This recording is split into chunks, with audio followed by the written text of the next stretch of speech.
Atmospheric sensing devices. Today's topic.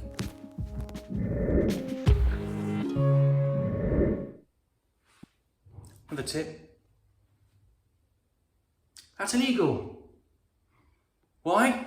For a start, this should be here to provide air ventilation for appliances. It's not providing air now, is it?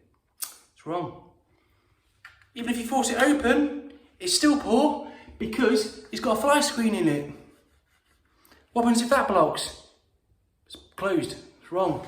If you look above it as well, you can see just here where it's actually been cut out. So you provided the whole of this ventilation, but it's only been cut out and giving you the effective area of probably 30% of it. Did you know? When they used to put wood on buildings like that and they'll clip the pipes to it, that's to prevent the pipes from freezing. Another tip. So I've just repiped this meter up and I've used loads of bends, look. That's to reduce resistance going to the boiler, reduce pressure loss. Here I put the earth clamp on, and if you look, the earth clamp is before the T. If it was there and I capped that length off, it would have been ineffective.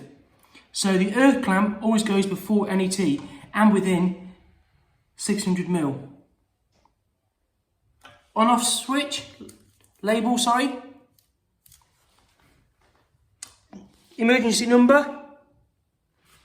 Gas valves, emergency control valves for meters should always fall to the off position when not. There's a window there. Imagine if someone stands on that to climb out the window and then knock it on. That's dangerous, isn't it?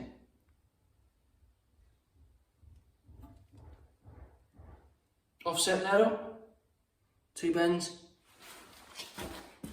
And this side. Offset.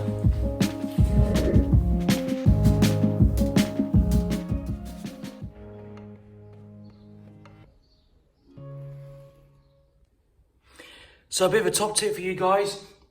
You can get paint for these. You can spray paint them again. Also, it's vital you put these in the right order because these direct the products of combustion in the right direction.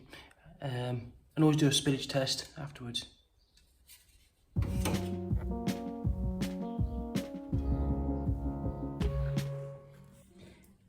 Make sure the batteries are decent for a spark. Always make sure the air ports, pre-burner, are clean of any lint or dust. You can see here, look how filthy that is. That will cause a poor flame. Make sure the back of the canopy isn't cracked.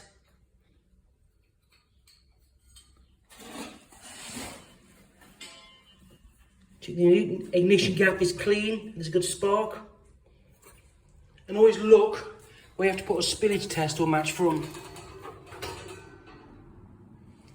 These are usually at the back.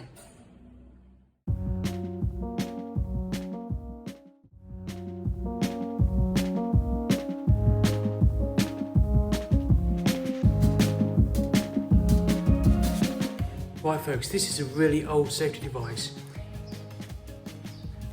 Basically, if this flue isn't drawing the products of combustion out, you'll get backdraft and the products of combustion will come back into the room.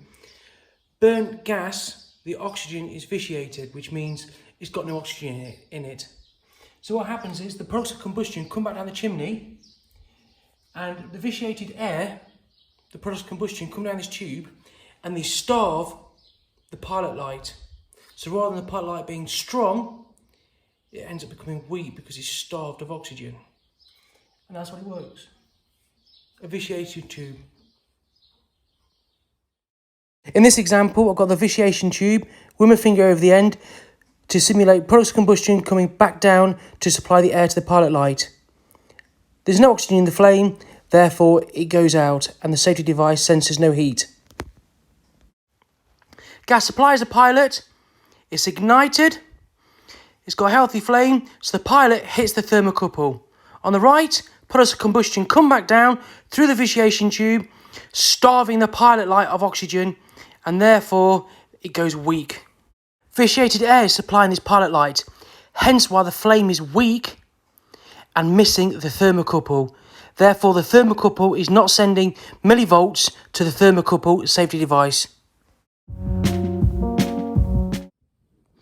So if you're working on a plastic thread and it's cross-threading, or the plastic's quite old, it's gone a bit brittle, or it's been over time, another good tip is to use a brass female line straight. So here, I've screwed that on.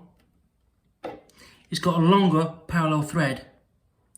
So then when you actually go to connect it with the tap connector, it's more of a stronger thread and seal.